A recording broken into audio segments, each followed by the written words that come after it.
ओम सभी को सादर नमस्ते। आपने देखा होगा व्यक्ति जब भी असफल होता है तो वह परमात्मा की न्याय व्यवस्था पर प्रश्न चिन्ह खड़े करता है, या फिर वो बार बार अपने भाग्य को कोसता है। कभी कहता है इसके साथ ऐसा क्यों हो गया, मेरे ही नसीब में ऐसा लिखा था, अब मेरे भाग्य में ही ऐसा लिखा है तो मैं क्या करूं, या परमात्मा ने मुझे इतना दुख क्यों दिया है, उसको इतना सुख क्यों दिया है। तो जब भी जीवन में दुख आता है तो कहते हैं हे भगवान तूने मुझे इतना दुख क्यों दिया है। तो हर बात पर परमात्मा ऐसा कर दे, परमात्मा वैसा कर दे, परमात्मा चाहेगा वैसा होगा, परमात्मा चाहे तो ठीक कर दे, परमात्मा चाहे तो ऐसा ऐसा ऐसा। तो परमात्मा चाहता है क्या नहीं चाहता, वो हमारे भाग्य से क्या संबंध रखता है, क्या परमात्मा अपनी ओर से हमें कुछ देता है, इस विषय में थोड़ी सी हम बात करना चाहेंगे, कर्म को लेकर, भाग्य को लेकर के। तो वास्तव में भाग्य स्वयं में एक स्वतंत्र चीज कुछ भी नहीं है कि भाग्य कहीं से बन करके आया और आपको ऐसे ही किसी गिफ्ट में मिल गया। परमात्मा बैठा था, कुछ सोच रहा था क्या करें, चलो इसके भाग्य में कुछ लिख देते हैं।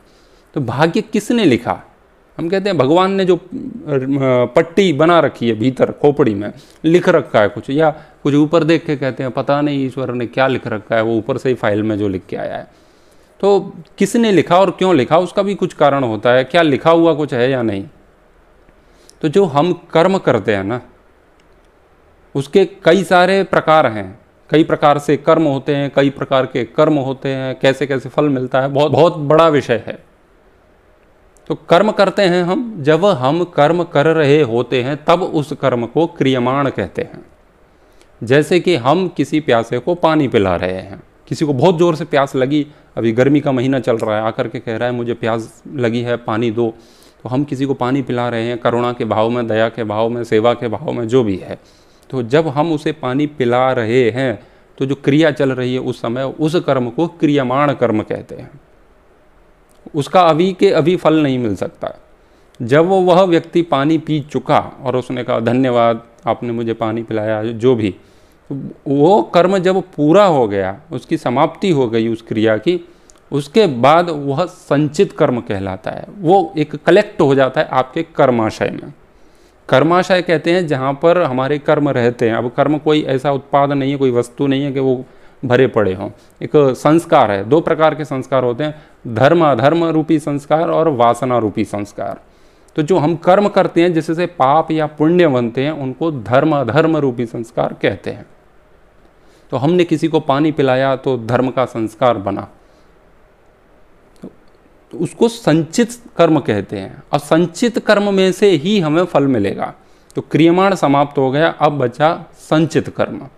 अब बहुत सारे संचित कर्म रहते हैं हमारे कर्माशय में। इसको पानी पिलाया, उसको गाली दे दी, उसका भला कर दिया, उसका बुरा कर दिया, बहुत कुछ हम जो पूरे दिन में करते हैं, वो सारे कर्म संचित होते रहते हैं, एकत्रित होते रहते हैं कर्माशय में। तो जब तक वो एकत्रित रहते हैं, वह हमें फल नहीं देते हैं, तब तक उस अवस्था में उस कर्म को संचित कर्म कहते हैं। लेकिन जैसे कि किसी भी कर्म का एक नियत समय होता है कि इस समय पर इसका फल मिलेगा, तो जब तक वो फल नहीं दे रहा है तब तक तो उसे संचित कहेंगे। लेकिन जैसे ही किसी कर्म का फल देने का नंबर आ गया, वो मतलब फलोन्मुख हो गया, वो फल देने के लिए तत्पर है, तो फल देने के लिए वो जैसे ही तैयार है और वह हम फल हमें मिल भी रहा है, हम उसे भोग रहे हैं, तो जिसको हम भोग रहे हैं उसको प्रारब्ध कहते हैं और उसी को भाग्य कहते हैं। यानी कि संचित जो भी हमारी फाइल्स दबी हुई हैं, इकट्ठी पड़ी हुई हैं कहीं भी किसी भी परमात्मा की अलमारी में, ऐसे समझ लीजिए, तो उसमें से जो फाइल उठ के आ गई किसी भी कर्म की, अच्छा इसने ऐसा किया, चलो इसको ये फल देते हैं, तो जब वो फाइल खुल गई आपकी और वो अब आपको दंड के स्वरूप में या भेंट के स्वरूप में जो भी आपको मिला कर्म के अनुसार, वह प्रारब्ध है। तो अब वह प्रारब्ध आया कहाँ से? हम उसे अभी भोग रहे हैं, जिन कर्मों के फल को, उसको प्रारब्ध कह रहे हैं, भाग्य कह रहे हैं। तो वह आया कहाँ से? हमारे ही द्वारा बोया गया बीज था वो। वास्तव में भाग्य कोई स्वतंत्र सत्ता नहीं है उसकी, कोई अलग से। हमने कर्म किया, वह संचित हो गया और वही फिर प्रारब्ध के रूप में आ गया। गेहूं हमने बोया, वह फल के रूप में आ गया हमारे सामने। तो हम कहें ये कहाँ से आ गया? अरे हमने ही बोया था। तो भाग्य में भगवान ने ऐसा लिखा है, विधाता ने ऐसा रच दिया मेरे भाग्य में। किसी ने कुछ नहीं रचा है, आप अपने भाग्य के निर्माता स्वयं हैं। आप चाहें तो जैसा भी भाग्य बना सकते हैं, आप चाहें जैसा। तो परमात्मा अपनी ओर से हमें कोई दुख नहीं देता और अपनी ओर से वो कोई भी सुख भी नहीं देता है, जो कर्म फल के रूप में। कहता हूँ कि हम जो भी करते हैं वह लौट करके हमें ही मिलता है। अंततो गत्वा वह हम तक पहुँचेगा ही। अच्छा किया है तो अच्छे के रूप में, बुरा किया है तो बुरे के रूप में। तो जो संचित कर्म है हमारे, पता नहीं कितने पड़े होंगे, उसमें से जिसका नंबर आ गया, हम कहते हैं ना भगवान के घर में देर है अंधेर नहीं, तो भगवान के घर में अंधेर भी नहीं है ना देर है, वह एक व्यवस्था है। कोई भी बीज जब हम बोते हैं तो कुछ ऐसे बीज हैं जो 1 महीने में फल देते हैं, 2 महीने में देते हैं, 1 साल में देते हैं, 6 महीने में, सब जैसे भी कोई भी पौधा है। तो ऐसे ही हमारे ऐसे ही कर्म होते हैं। तो जिस कर्म का जब समय होता है फल देने का, उस समय वो फल देने लगता है, उसको प्रारब्ध कहते हैं। तो अलग से कोई भाग्य प्रारब्ध या ऐसा कुछ नहीं है। जैसे कि नदी से समझ लीजिए आप इसको, नदी स्वयं में कोई ऐसी चीज़ नहीं है, जल का ही एक संग्रह का नाम है। तो जैसे कटोरी में जल है और ऐसे कई कटोरियों का जल फैला दिया जाए तो वो जिस गड्ढे में जैसे लकीर में बह के जाएगा उसको नाली कह दिया जाता है। अधिक जल हो गया तो फिर उसको नाला कह दिया जाता है। नहर बढ़ती जाती है, फिर झील, तालाब, जैसे जैसे जल बढ़ता जाएगा समुद्र बन जाता है। वास्तव में क्या है, नदी स्वयं में क्या है, जल ही तो है। जहाँ पर जल प्रवाहित हो रहा है, बहुत ज़्यादा प्रवाहित हो रहा है, इसीलिए वो इसीलिए वह नदी हो गई, नाली न हो करके।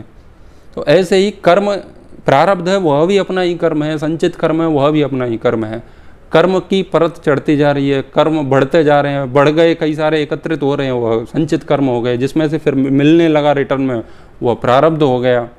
तो परमात्मा अपने ओर से हमें कोई सुख दुख नहीं दे रहा, आपने जो किया है वही आपको लौटा रहा है। परमात्मा अपनी ओर से चवन्नी भी नहीं देते हमको। इसीलिए हमारे जीवन में कुछ अच्छा हो रहा है उसके जिम्मेदार हम हैं, और हमारे जीवन में कुछ बुरा हो रहा है उसके भी जिम्मेदार हम हैं।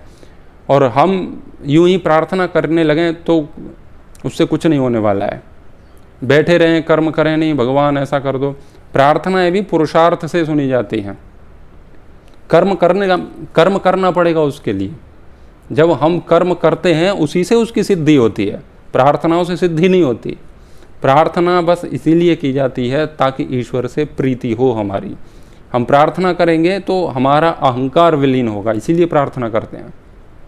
वो प्रार्थना कितनी भी करो, गिफ्ट में भगवान हमें कुछ नहीं देने वाले हैं, हमारा ही है जो हमको लौटा रहे हैं। बस वो कर्म की फाइल देखते हैं, अच्छा इसका ऐसा है ये लो, इसका ऐसा है ये लो। वो किसी को सुखी देख करके ज़बरदस्ती दुख नहीं दे रहे, और किसी को दुखी देख करके दया के भाव में आकर के परमात्मा किसी को सुख नहीं दे रहे। जो आपका है वो आपको ही मिल रहा है बस। इसीलिए हम उसको कोसना बंद करें, भाई उसने ऐसा किया, उसने ऐसा कुछ भी नहीं किया है, तुम्हारा है तुम्हारे ही लिए है। तो प्रार्थना का फल बस इसीलिए इतना ही है कि जैसे कि हम किसी दुकान पर जाते हैं और हम उसको पैसा देते हैं, पैसा देने के बाद हम उसे प्रार्थना करते हैं, निवेदन करते हैं, या जो भी कहते हैं कि मुझे वो वाली वस्तु चाहिए। तो उतने पैसे में उसके पास बहुत सारी वस्तुएं हैं, तो आपका जितना पैसा है उसमें से आप चयन कर सकते हैं कि आपको उसमें से क्या लेना है, वह आपको दे देगा, वह आपकी स्वतंत्रता है। तो हमारा पुण्य कर्माशय है, पुण्य बहुत है हमारे। तो हम भगवान से प्रार्थना कर रहे हैं, भगवान हमें ऐसा दे दो, भगवान हमें ये दे दो, भगवान हमें वो दे दो, तो वह आपके ही डिपॉजिट में से मिलेगा आपको। बस ऐसा है कि आप जो चाहते हैं उसी प्रकार की वस्तुएं आपको प्राप्त होंगी आपके पुण्य कर्माशय के द्वारा। पाप के फल में तो हम स्वतंत्र नहीं है, वो तो जैसा मिलेगा वैसा मिलेगा। पुण्य के फल में भी हम स्वयं ले लें ऐसा नहीं है, उसमें भी हम स्वतंत्र नहीं है, फल तो परमात्मा ही देगा। लेकिन हम जैसा चाहें कि इस क्षेत्र में, क्योंकि हम जैसी प्रार्थना करेंगे वैसे संस्कार होंगे हमारे, और जैसे जैसे संस्कार होते जाते हैं वैसा हमारा व्यक्तित्व होता जाता है, फिर उसी प्रकार का फल हमें मिलता है। तो हमारे कर्म के फल, तो हमारे कर्म हैं, उसके फल के रूप में हमें क्या चाहिए, इसीलिए हम प्रार्थना करते हैं। तो प्रार्थना से, अकेली प्रार्थनाओं से कुछ नहीं होता, उसके लिए आपके डिपॉजिट में कुछ होना चाहिए। आप एटीएम में जा रहे हो, एटीएम कार्ड डाल रहे हो, निकाल रहे हो, जब तक आपने बैंक में कुछ नहीं डाला तब तक उसमें से कुछ भी नहीं निकलेगा सिवाय एक रसीद के। और वो रसीद भी इसीलिए मिल रही है कि आपने एटीएम का पैसा कुछ जमा किया है बैंक में, इसीलिए वो एटीएम काम कर रहा है, नहीं तो वो एटीएम भी नहीं मिलेगा आपको, कुछ डिपॉजिट चाहिए आपको। तो हम जो भी कर रहे हैं दिन में रात में, जो भी कितने सारे कर्म एक दिन में रात में कर लेते हैं, उनमें से बहुत सारे जिनसे पाप और पुण्य बनते हैं वह संचित हो जाते हैं और वही लौट करके हमारे पास आते हैं। तो हम कहते हैं ना परमात्मा ऐसा कर दे, परमात्मा वैसा कर दे, उससे कुछ नहीं होने वाला है केवल कहने से। जैसे कि हम कहते हैं कोई मर गया तो कहते हैं भगवान इसे शांति दे, वो आपके कहने से उसे शांति भी नहीं देगा, उसके कर्म के अनुसार ही उसे मिलेगा। और हम कहते हैं कि भगवान उसके कर्म अनुसार उन्हें फल दे, तो वो भी तुम्हें कहने की आवश्यकता नहीं है, तुम नहीं कहोगे तब भी मिलने वाला है, वो तो कर्म के अनुसार ही फल मिलेगा। तो हम कहते हैं ना परमात्मा सब ठीक करेंगे, परमात्मा ठीक करेंगे तो अपने आप नहीं करेंगे, वो हमें ही ठीक करना है। जो लोग भाग्य भरोसे बैठे ना, भाग्य में ऐसा लिखा है इसीलिए ये सब हो रहा है, तो भाग्य आपका ही है, वो किसी और का नहीं है। अपने आप नहीं लिखता है भाग्य में, तो परमात्मा ठीक करेंगे इसका आशा यही होता है। जब हम कहते हैं ना परमात्मा सद्बुद्धि दे, परमात्मा ये सब करे, तो हमने जो कर रखा है ना उसमें से परमात्मा हमें दे रहा है फल के रूप में।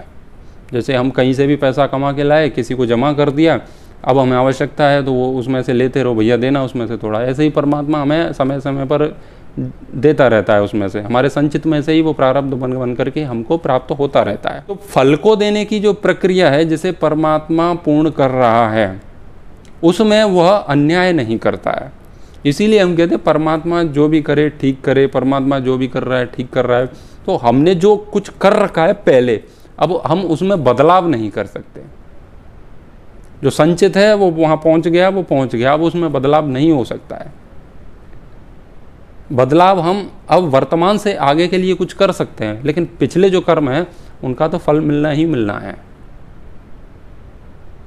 तो उसमें बदलाव नहीं कर सकते। तो उसका जो फल मिलेगा तो परमात्मा ठीक ही करेंगे। अब जो कर रहे हैं, हमारा जो प्रश्न रहता है ना ऐसे कि भगवान ने ये ठीक नहीं किया, भगवान ने वो ठीक नहीं किया, भगवान जो भी करेंगे ठीक करेंगे, इसका मतलब यही है कि वो अपनी ओर से तो कुछ नहीं कर रहे, लेकिन जो वो कर रहे हैं तो वो जैसा कर्म है, कब किसका क्या फल देना है वो वैसे ही देंगे। मतलब जो करेंगे वो ठीक ही करेंगे, उसमें परमात्मा के द्वारा गलत करने की कोई गुंजाइश ही नहीं है। तो परमात्मा, हम कहते परमात्मा किसी को सद्बुद्धि दे तो उसी के कर्मों से उसे मिलेगी, परमात्मा अपने आप वो भी नहीं दे रहा। यदि परमात्मा सबको ऐसे ही सद्बुद्धि दे रहा तो सबको मिल ही जानी चाहिए थी। सद्बुद्धि के लिए भी हमारे पास हमारे ऐसे कर्म होने चाहिए हमारे कर्माशय में जिनसे कुछ बुद्धि मिले। जो भी मिलेगा वो हमसे ही, हमारे ही द्वारा किए गए पुण्य या पापों से ही मिलेगा। पाप का फल दुख के रूप में, पुण्य का फल सुख के रूप में मिलेगा।